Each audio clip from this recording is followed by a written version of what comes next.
What if I told you he wasn't the greatest? That a country would fail to protect its greatest natural resource? That sometimes it is a matter of life and death? That no one can outrun the truth? What if I told you he's the only true Cubs fan?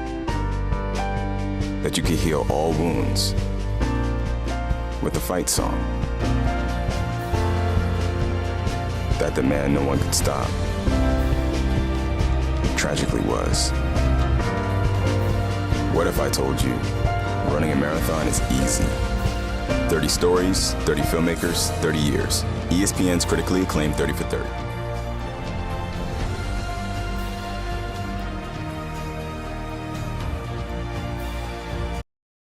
Johnny Manziel was recruited for being a dual-threat quarterback.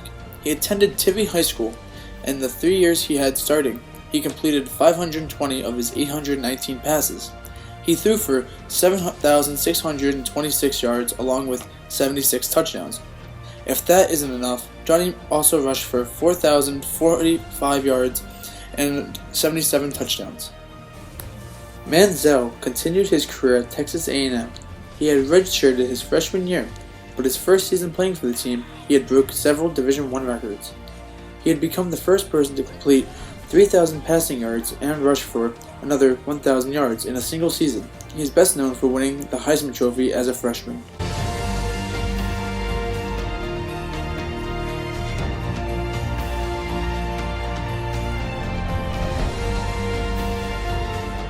NFL Draft. The Cleveland Browns select Johnny Manziel. Here comes the money. Quarterback. Here we go. Money talk. Here comes the money. During his amazing college career, Johnny adopted the nickname Johnny Football and registered for the NFL Draft. He registered at the end of his junior year and was predicted to be a first-round draft pick.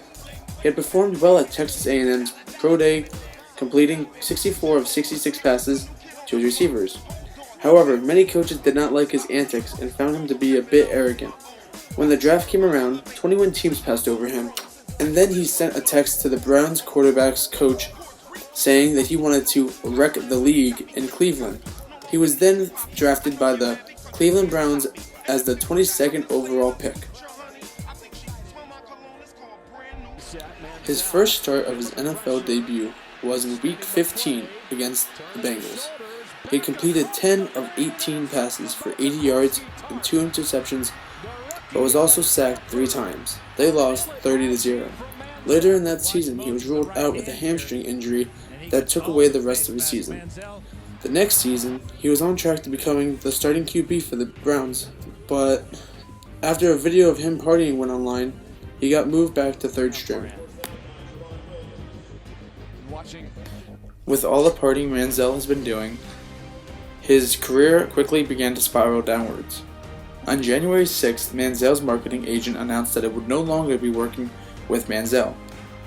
Manziel's personal agent also stepped away from him, wanting nothing to do with representing him.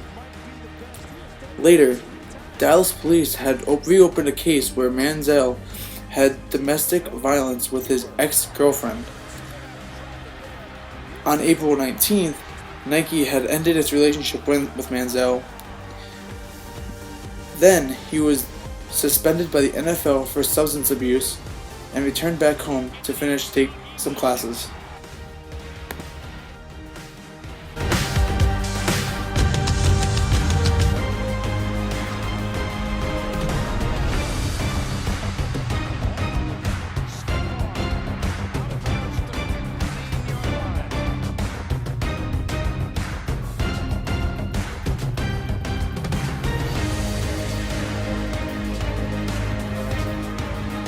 There has been some talk of Johnny coming back to playing in the NFL, and that some coaches have some interest in him.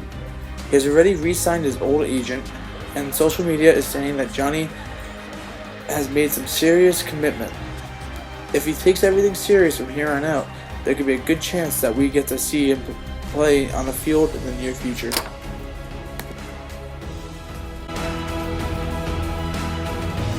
sideline, Johnny set his feet and delivered the perfect strike to Ryan Swerve.